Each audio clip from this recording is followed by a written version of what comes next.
ಶೈಕ್ಷಣಿಕ ಸಮೀಕ್ಷೆ ನಡೀತಾ ಇದೆ.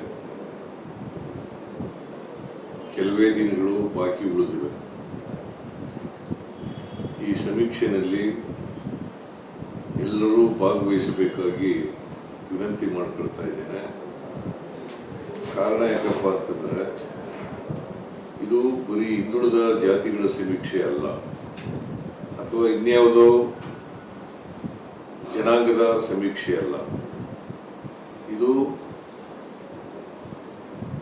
ಕರ್ನಾಟಕದ ಎಲ್ಲ ಜನರ ಸಮೀಕ್ಷೆ.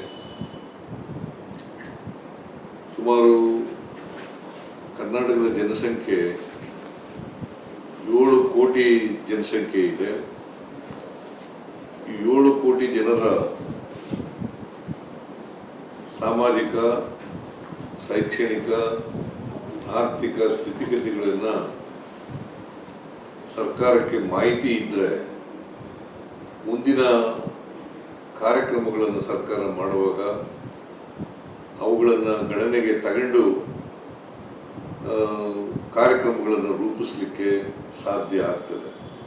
ಆ ಕಾರಣದಿಂದ ತಪ್ಪದೇನೆ ಎಲ್ಲ ಜನರು ಕೂಡ ಇದರಲ್ಲಿ ಭಾಗವಹಿಸಬೇಕು ಅಂತೇಳಿ ನಾನು ಕಳಕಳಿಯಿಂದ ಮನವಿಯನ್ನು ಮಾಡ್ತೇನೆ.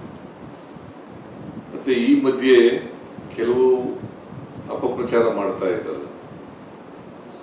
ಅವರ ಮಾತುಗಳಿಗೆ ಕಿವಿ ಕೊಡಬೇಡಿ ಅಂತಕ್ಕಂಥ ಮಾತುಗಳನ್ನು ಕೂಡ ತಮಗೆ ತಿಳಿಸಲಿಕ್ಕೆ ಬಯಸ್ತಾ ಇದ್ದಾರೆ.